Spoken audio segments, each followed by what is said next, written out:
If you're an entrepreneur who intends to grow and scale a business where you're going to have to hire people, it's really good to know what it's like to be employed. I think the biggest risk was that I took all my savings and put it into the business. What's been the secret to your success? I'd say it's hard work, determination, and clarity of vision. Good evening and welcome to the Late Night Business. My name is Ian Dennis and I'm quite excited to host this particular show today because the guest that I have with me today is someone who has been there and done that in the corporate world and in the entrepreneurship world. And I have a very interesting story to share about the guest I have, and I'll just share about it in just a few. So before we get to start off the show, I'd like to just tell you where we are right now. We are at the Capital Club, located here at UBA Square in Westlands. At the Capital Club is where every particular entrepreneur is supposed to be. And the thing is about the Capital Club is just an exclusive club. So primarily to be a member of the Capital Club, you have to be invited. And the interesting thing, regardless of where exactly it is that you're traveling at, or maybe any part of the world that you are in, even like my guest has been everywhere in this particular world, there's access to the Capital Club. So the guest I have with me today is probably, I can say, someone who has been instrumental to this particular media journey, and I'll just share the story in a bit. The show that I used to host before was called The Business Coach, and I have a very small. So the day I was shooting out the film, or rather I was filming up the pilot for The Business Coach, I was supposed to film with another guest. That guest literally cancelled for me in the last minute. And then I looked for Wandia's number and I called. I was like, Wandia, I need you to help through this. And she came through for me, and I really, really appreciate for her. I really, really appreciate you. I don't think I knew that story. No, you didn't. And actually it was... You mean I wasn't your first choice? No, actually I tried to look for a number and I didn't get it. Okay. So when I was, what's it called? Once that particular guest bounced, I was like, okay, I tried again and I got it. I called you tonight. That's how life works, huh? Yes. You just never know. And you've got to... You just gotta move with the flow. Yeah. So I haven't introduced you formally. I know you've done it all in the corporate world. Well, that's you've not been true, a governance, you've been a governance policy advisor. You've traveled the world, and then when you got to foot, you decided, let me go to put everything aside and try to get into this particular world. But before I get into this particular conversation, I came across an interview that you had actually done before, and one of the things that you mentioned was that you attribute the woman you are today because of your parents. How is it for you growing up? Because I know you're born in Canada to a Canadian dad and... Actually, the other way around. The other way around. Yeah, Kenyan dad and Canadian Canadian mother. mom. Yes. I mean, I think, we're all shaped by our earliest years and by the people who raised us, in good and in bad ways. But I think a lot of the things I like about myself come from my parents. A lot of the things I struggle with about myself come from my parents. So it's in both ways. It's not all positive. But I think as you get older, you become more self-aware, and you start to look at yourself and wonder, why do I do things like this and other people seem to do it differently? One of the things that I'm very, very grateful for is my parents. And some of this I don't even think was by design. I think it was just by default. But my father was hardly ever home. He was a big drinker, and so he lived in the bar. And my mom was very liberal. And so I wasn't raised with a lot of conditioning. Like, I wasn't told, this is how you must behave, or you must sit like this, you must talk to people like this. So what I think it did was it allowed us to sort of become who we are. There wasn't a framework that we had to fit within, and because what I've realized sometimes is that with families that are very structured, the children's natural tendencies may not go in that direction. And so you're constantly fighting against who you are and who you're being told you should be. Whereas we were never really told who we should be, so we just evolved into who we were. Interesting. Yeah. And what would you say, because you mentioned there are two parts in terms of like the good part the bad part. Let me start with the bad part. You mentioned dad was a heavy drinker. Yeah. How did it affect you growing up? And maybe what are some of the values that probably affected you? So I never, one, he was a heavy drinker. Two, him and my mother didn't have a good relationship. So I never saw a good model of what, a loving, respectful, mature, intimate relationship can look like. And so I've spent a lot of my life looking for that and not having it ingrained in the back of my subconscious somewhere. So I think I've had daddy issues. I think I've looked for validation from men. And it's taken me very many years to sort of get to the point where I know now that I can never get what I'm looking for externally. Mm. Like, I have to be okay with the fact that I didn't have that as a kid. Mm-hmm. And that's fine. And the you know. positive. Yeah. So and to me, to be honest, I think most things there's a positive and a negative of the exact same thing. Yeah. So as much as that needing that validation has led to certain disappointments, it also made me very independent.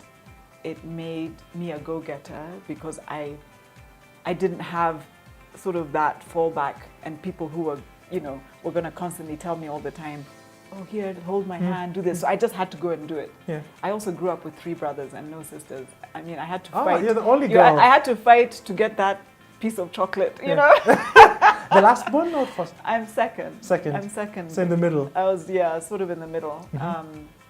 But it meant that I, when I listen to a lot of women, especially in the entrepreneurship space, there's a lot of conversation around, as a woman, how do you operate in a man's world? How do you get into a room and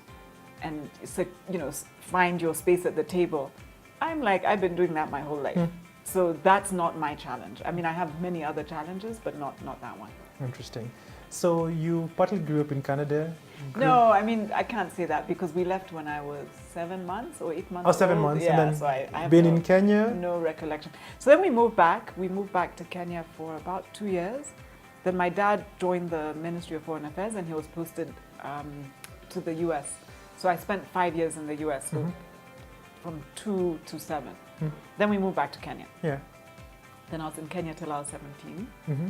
And then I left to go to university. And then I've been coming back and leaving and coming back ever since then. So I've spent more of my life in Kenya than anywhere else. But I've also lived in many other places. Having lived in so many different particular countries, because I know also you worked in across different particular organizations globally, how would you say that was an influence to who you are today, having that particular global view, and how is it important, probably even for someone actually watching this, if they can get an access to maybe travel and see how impactful is that for you, or has been that for you? I mean, I think, the more places you go, the more you realize, number one, how there's so many differences, but we're also so similar. True. Like, people are people, so you can find ways to relate to almost anybody if you just look for the human side of them. I love traveling. I grew up not, when we were younger, we didn't travel much.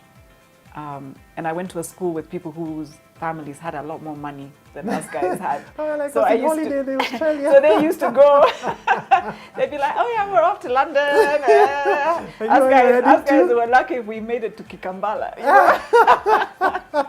So I had this bug, and my mom had a travel bug that I never realized because she sacrificed so much for us when growing up. But as soon as she had a bit of freedom and a bit of money, oh my God, she just travels and travels. No, herself. Yeah. She travels even by herself. She doesn't even need company. So I think that adventurous, curious spirit trying to find other places has just been always there. So yeah, I encourage anyone who has the chance. I think it opens up your world. It opens up your mind, and it makes it easier to relate, and to not have this view. Because I think sometimes, even when you see prejudices and things like that, it's because we're afraid. True. We don't understand, like, how is it you guys, even those guys over there, they do it like this. But if you actually go there and sit and be part of somebody else's way of life, you realize there's, it's nothing to be afraid of. Interesting. Yeah. And so something interesting about you, Jenny, you had a very successful career. And then one of the things that when you got to your early 40s, you decided to drop it. So first of all, before you even get to that particular entrepreneurship journey that you actually decided to forge ahead, what are some of the lessons that your corporate life actually taught you that have been important for you to get into entrepreneurship?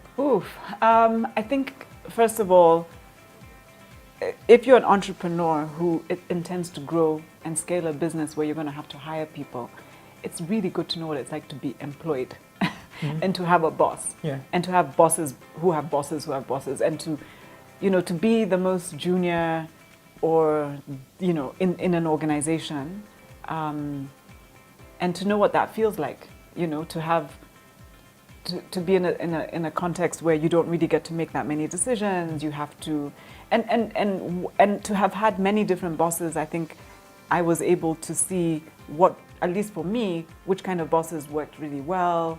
What's the difference between a great boss and a not so great a boss? So I think that's been very helpful. It hasn't always translated to me being the best boss, but at least at least I know what it looks like. I can be like, oh my God, I'm being like that. That other boss. That other one. I think also just the structure and the discipline. I worked for a long time in the development space where we had to manage projects, manage budgets. So I got very comfortable with spreadsheets, with presentations, with having deadlines and having to, have that discipline to organize your time, to get things done, to work in teams. So I had worked for over 20 years before I went into business. And something very interesting is that I think there's not really a time limit to literally jump into, into entrepreneurship, but you decided to jump in at a point whereby everybody thinks that life starts at 40. I think, and primarily maybe you had experienced, you're very comfortable. I think life starts at 50. You think? Yeah. What do you mean life starts at 40? That's what they said. Yeah. But anyway, 50 is the new 40 now. As when you grow older, when I get to 60, life will start at 60. Life is now, and it's never too late. Interesting. It is never too late. What are some of the fears you had before jumping into it? Because primarily you already had kids. I didn't have a family. You didn't have kids, but I didn't have fears. Oh, you didn't have any fears? Why? Or what exactly was going through your mind? I think it's that, because you had a very successful job. I think that's my personality, because I just dive into things, and I don't always, which is a good and a bad thing. I don't always think of all the possible whatevers. Yeah, I mean, you also get to an age where you realize, as long as you're taking manageable risks. I mean, I don't believe in risking at all. Like I wouldn't have sold my house to start the business. I'm a little bit responsible. I know some people who have, and actually it's been incredibly successful, but that's the rare case, I think what I was more afraid of was staying in a career or a job that was no longer feeling satisfying or fulfilling. I mean, the older you get and you listen to people who get towards the end of their lives, and they say that you'll regret the things you didn't do. You rarely regret the things you did. True. As long as you're making conscious decisions. True. But you'll get to 80, whatever, and you'll be like, why didn't I? And I am very clear that that's not the regret I want to have. Interesting. Yeah. And something that I had you talk about was that your job was well paying and you're very comfortable and everything was actually working out for you, and then you decided to jump to set up VEVO, and primarily it has taken you over a decade for you to literally even get to where you are. I still haven't fully. You still haven't fully gotten to what you're being paid? On a salary, yes, but not, benefits. I was an expat. They were paying school fees, they were paying rent, they were paying, they were giving us air tickets, there's no way I can get those sort of benefits, but I wouldn't change it for the world. I do have bad days, and I have moments where I'm like, why? What am I doing? Why am I here? But they're not that many. And I had many more days like that when I was employed, when I'm like, oh God, I don't know if I want to go to work today. These days I don't have that. Interesting. Take me through your early days. So the early days in the business? Yeah, early days in the business. Primarily, what's it called? Where did you source for the capital to set up? I know for a period you'd started off in the house. Just take me through your early days. How exactly was the early grind? Yeah, like? So when we very, very first started, we thought it was going to be an online business. There wasn't much of a huge investment. That's back in 2011. 2009. 2010 is when we registered the company. So towards the end of 2010, early 2011, we thought it would be an online-only business. So that investment and the internet was not as big. It wasn't big. and which is why it didn't really The work. benefits of traveling. Yeah, it didn't really work. So when we decided that we would open our first store, that's when now we needed real money. Because we needed to sign a lease, we needed to fit out a store, we needed to buy enough inventory, we had to hire staff. So the initial investment was about 10 million shillings, and that got us started. Most of that was from my own savings and a bit of money from my co-founder and two very early investors, who was my ex-husband and my brother. And that, by the way, took us through the first 4 years of the business. Oh. So from that money, we opened, and then the money that was generated from the first store helped us open the second store, and then the money from both of those helped us open the third and the fourth. So it wasn't until we were about 4 years in that we raised a bit more money now from additional investors. Interesting. And in terms of just, because primarily, you know, let's say it grew from this stage to another, this stage to another. What are some of the challenges that you initially faced? Because primarily you're trying to introduce a new brand, especially in a country whereby we are used to either importing second-hand clothes or guys importing known brands. How exactly are some of those particular challenges in terms of you trying to establish a new brand in a world whereby everybody wants to have the Louis Vuitton, whether new or second-hand? You know, I think ignorance sometimes is bliss, because to be honest, neither my co-founder nor myself had ever done this. We had never set up a retail business. We had no fashion background. We had never built a brand. So we just were like, let's do this. Let's try, you know. And I think I think luck plays a huge part of a lot of people's stories. I know in mine for sure. I think one of the luckiest things that happened to us was the initial space. So we were able to get a space in the Junction Mall, on the ground floor, in the new wing that people were kind of excited to come and see. And so when we opened it, everything was imported at that point, but we imported just random products from different parts of the world. But the big sign VEVO, I think people were like, oh, what's VEVO? Maybe they thought it was foreign. You know, they didn't know it was a brand we had just created. And because of the location, it got a lot of foot traffic. And so we didn't really have to do as much marketing. So my advice to anyone obviously looking to open physical retail outlets is location is really important. Not just which street or which mall, but where in the mall, where on the street, what are you near, you know, who's going to be walking past. Because that's how do you acquire customers. No matter what business you're in, you have to acquire customers. And so what's your strategy? Is it going to be going out there and shouting about it and then hoping people hear you, or are you going to locate yourself where there's already traffic that's coming? And so we were just very lucky. Interesting. And now maybe from that particular experience, and because I know you always learn also from luck, what are some of, before you set up any particular store, what do you look at? What exactly are some of the checklists that you have? So, you know, I mean, first of all, over the years, we keep learning what works and what doesn't for our brand. Right now, we've sort of identified the ideal sort of space size, so not too big, not too small. We look for, like I said, the location, strategic location within the mall. Is it near where people have to come out of their cars? You know, how many people will see it without having to make an effort to find us? So if you're hidden somewhere in a corner, you have to be a destination place. So if you're the only bank in the days that people go to banks, I think that's changed now. But let's say you're the outpatient clinic.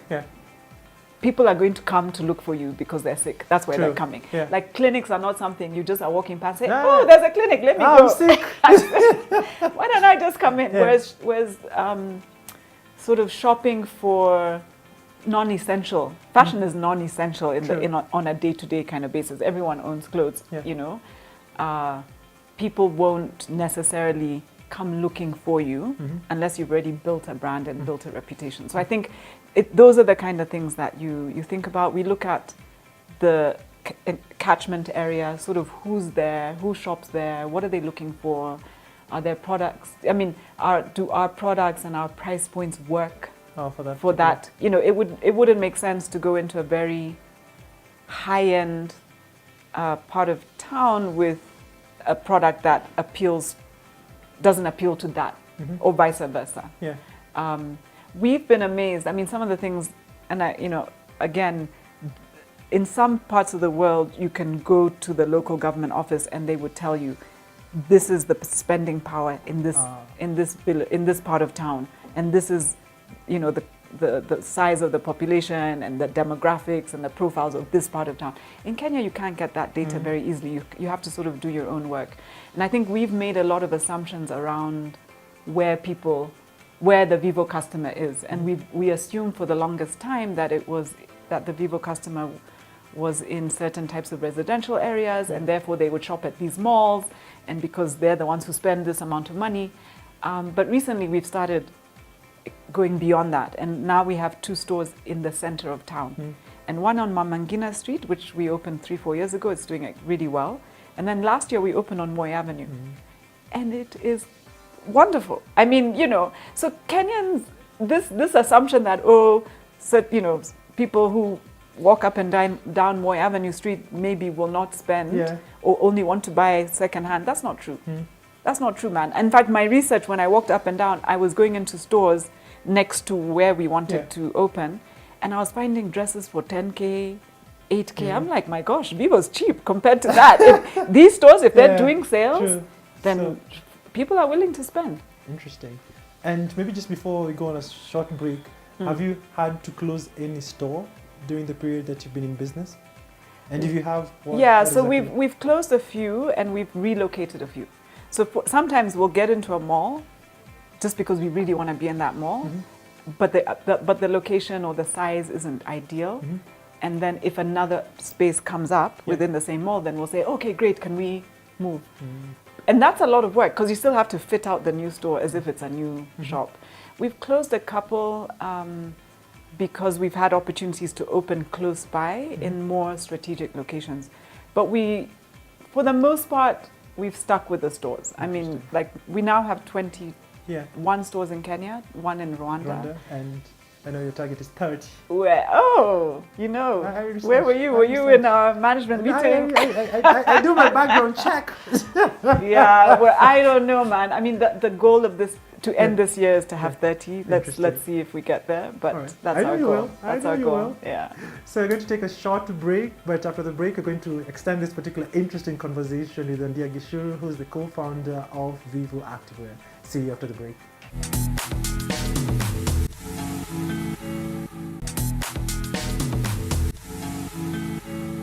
So welcome back to the show. So before we went on the break, I mentioned that VEVO Activewear, which primarily have been corrected, they changed the brand. It's now VEVO Fashion Group. What exactly informed this? So we created a second business, Shop Zetu, which is a fashion marketplace, and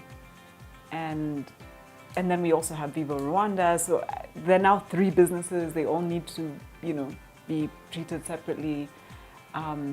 And so we now see it as a group of companies as opposed to just one business. I think the name Activewear was also misleading because it referred back to what the initial idea was, which was to provide dance and fitness clothing and accessories. Still dance? We still do fitness. We don't really do much dance at all anymore, but even the fitness is a tiny part. I mean, I would say 98% of what we sell is just fashion. Interesting. So fashion is our business. Shop Zetu is about fashion as well. We host over 210 brands that are fashion, beauty, accessories. And what triggered Shop Zetu? Because I know initially when you mentioned the initial strategy in setting up VEVO was to literally have it as an online business before things on ground changed. So is Shop Zetu literally a reincarnation of what exactly was the initial idea? I mean, it's VEVO 5.0 because it's an aggregator. And so what we realize is that in the fashion space, there are online marketplaces like Jumia, like Sky Garden and others that have fashion, but they're not necessarily brand driven. And it's like going shopping at a supermarket. Yes, a supermarket might have fashion, but you curate fashion very differently, whether it's in stores or whether it's online. And we wanted to give people the opportunity to go to one destination and be able to see a wide range of what's out there, be able to compare, to review, to see, what people are saying about the products, and then have the convenience of shopping from multiple brands at the same time. So in places like the US and Europe, they're huge department stores. True. Macy's, Saks Fifth Avenue, they carry all these brands, and you can go into one building and you just walk from one corner to another, and you can shop from hundreds of different brands. So we've just brought that concept online. Interesting. And it's doing really well. And primarily, because I know we're in an era whereby, everything's digital first. Yes. And especially during COVID, that particular spike really went up. Yeah. So how are you managing or rather maneuvering within that particular space successfully? Because I know it's a good thing, but so many different brands have actually failed at it.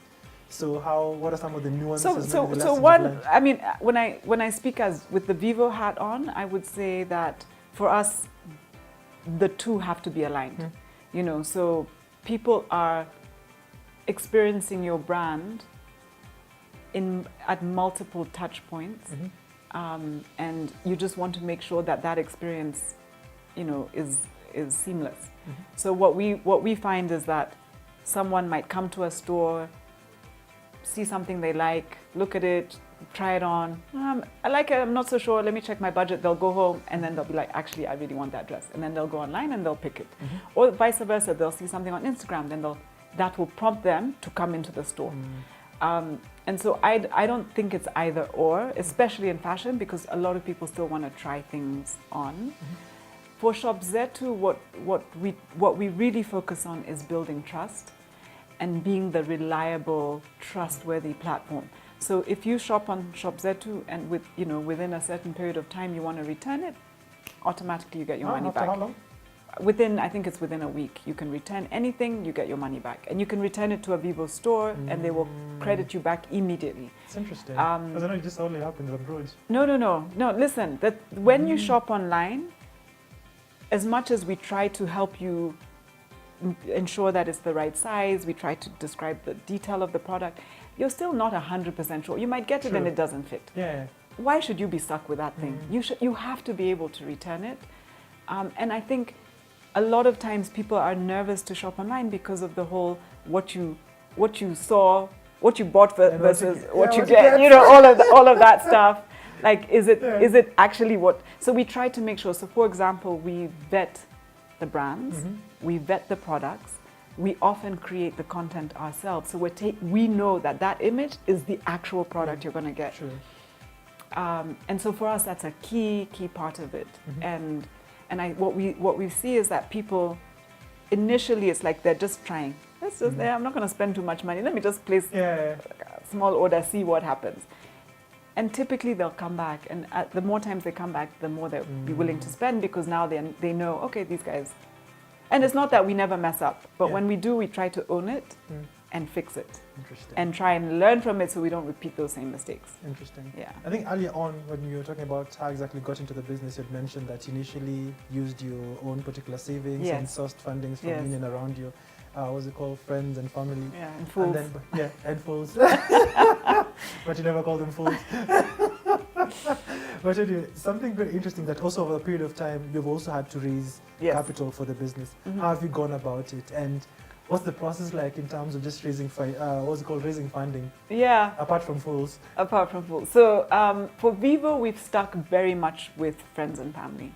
So even though we've raised a couple of times, it's from people who know us.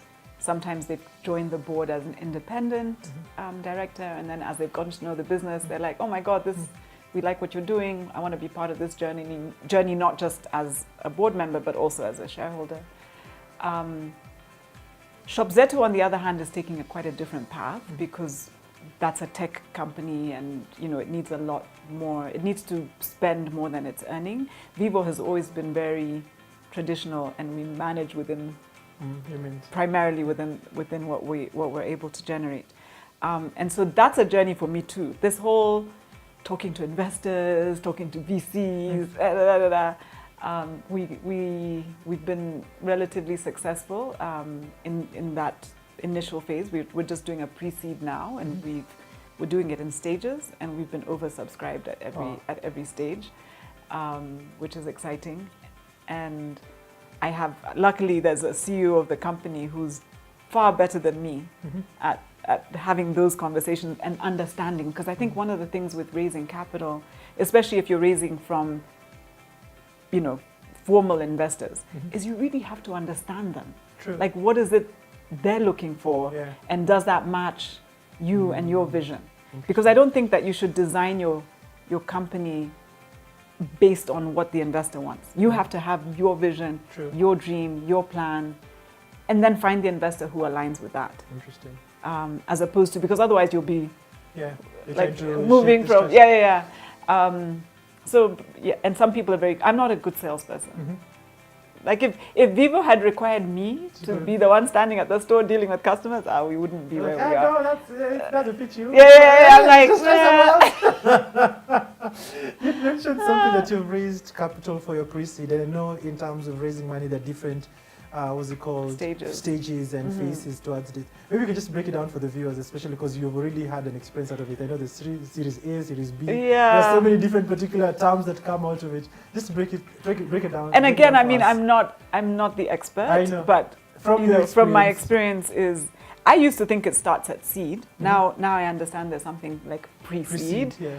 And there are also very many different sort of frameworks or agreements that can be in place. So we've used something called a SAFE, which is security against future earnings, which means that you don't have to necessarily lock down a valuation per se, and you don't even have to formalize like share transfers and stuff like that until you do what's called a priced round, which may come at seed or it may come at Series A. So it would be typically it's pre-seed, then seed, then Series A, B, C, D. The size, the ticket size, the maturity of the business needs to keep growing from every stage to the next stage. The type of investors that would appeal to you. So there are a lot of investors who only fund at certain stages. So many of the investors who do smaller ticket sizes, take multiple risks with very many companies would be your early stage, would do a lot of pre-seed and seed. And those ones will spend a lot less time on due diligence. It's normally at a time where your business is just starting. Maybe it doesn't even have a product yet. It may just have an idea. I think for ShopZ2, one of the reasons that we haven't found it that difficult is because we already had. We'd already had product, we have customers, we'd been doing orders, we're already generating income. So people had a lot they could see. I think as you raised for ShopZ2, you raised it locally or internationally? A bit of both. And we I'd say about half local, half international. The further down you get and the larger the ticket sizes, the much longer those deals take to structure, the much more intense the due diligence will be. Then you have to like hire really good lawyers to be, to make sure that every fine detail. And at that point you're really having to be much clearer about your exit strategy. When are you going to get to profitability? And I think also, depending on the sort of investor ecosystem or the sort of economy and things like that, right now, investors are much more keen to understand your path to profitability. Whereas there are years where that wasn't. It was just how quickly can you grow? Yeah, true. And now that conversation is shifting. It's like, and then maybe there'll be a phase that the growth story will come back. But right now it's like, how, show us. Where's the money? When will you get to profitability? And speaking about profitability, I know that once you set up into the business in 2011, by 2014, I think from what exactly I'd read, I know you're a private company and don't share the numbers, you're really making $1 million a year. How was it that you had such a quick rise? What exactly was it that you did to ensure that your business literally gets to pick up quite fast? Because we usually say when it's a startup, within 3 years it's dead. Within 3 years you're making $1 million. How exactly was it? In those very early days, I don't even think we had budgets. So it wasn't as though I can't sit here and say, well, you know, we had a strategy and we just followed everything and everything worked. Yeah. I think for me, my passion is always really driven by getting a great product and offering an amazing service. And just trying constantly to see where can you improve, where can you, are you listening to your customers? Are you, you know, and if they're saying they want more of this or less of that, are you responding? And just being really proactive around looking for opportunities and jumping at them. You know, I'm a yes person. Yeah. Always say yes. Not always, but I say times. yes probably more than I should. Yeah. Which is why you got me that day when your Actually, I called you at 7. You know, I'm a sort of believer a little bit in the universe will be constantly throwing opportunities in front of you. Yeah. And sometimes you don't know where that's going to go, you know? And if you can take that on, do. But I mean, obviously you also then have to manage your time. And so now these days I'm trying to be a lot more intentional about what I'll say yes to, what I won't. But so I think the speed at which we grew was really partly because it's like, oh yeah, exciting. That sounds great. Oh, there's an opportunity there. Let's do it. Let's go. About 5 years into the business, I think we were at about $1.5 million a year, is when I started to panic a little bit, because now the business had like maybe 6 stores, we were employing about 60 people, and we didn't have structures. We didn't have systems. I didn't have an advisory group. I had a very, very thin management layer. And I was just like, oh my God, you know, up until that point, I was still trying to do everything. I was the marketing, HR, you know. And luckily, that's when I came across the program that Stanford University runs, the Stanford Seed Program. And it was just like an answer to my prayers, because it helped me unpack all of the issues and really put a plan in place. And that so I did that program in 2016 and wrote a strategy that would last from 2017 to 2023. And even though we haven't followed it exactly, we are pretty much on track with what we set out to achieve in those 5-6 years. Interesting. So I do think having an idea of where you want to go, how you think you're going to get there, obviously that may change. Yeah. And in the plan, the COVID years took us on a detour, but we're now back to where we thought we would be, even had COVID not hit. Interesting. Yeah. You're still the CEO, 12 years in. Yes. You're still not relenting that particular seat. I'm looking, man. I want to retire. What don't you like about the job? What don't I like? What I find difficult is not having enough time to get into every aspect of the business as much as I'd like to. I miss the hands-on thing. However, so what that says to me, as I even hear myself saying that, is that I struggle sometimes to let go and to really step into more of a leadership mindset where I am focused on the bigger picture and the future instead of the detail and the day-to-day. And I'm the kind of person who wants the detail to work. And so that makes it quite overwhelming. And how you, because you know it. So that's I need a coach to help me figure this out. Speaking about a coach, you're also a life coach, actually. I am. But you know, it doesn't mean that you can coach yourself. I know. You know? I think we share the same thing. Yeah. Because I'm also a coach. Okay.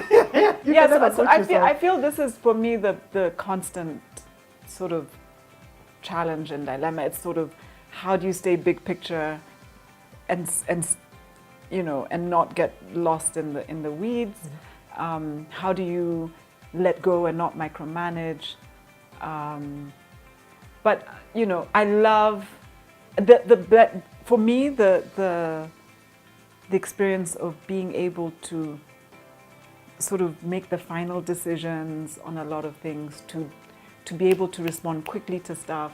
You know, when you're employed, and especially if you're middle or lower and there's many layers above you, you can come up with a great idea, but by the time it's approved at all, you know, the opportunity is gone. Like someone else came and took it and whatever. Whereas, you know, I can meet someone today and they're like, "Hey, have you thought of da da da da da?" And if it feels right, I am a very good executor. Yeah.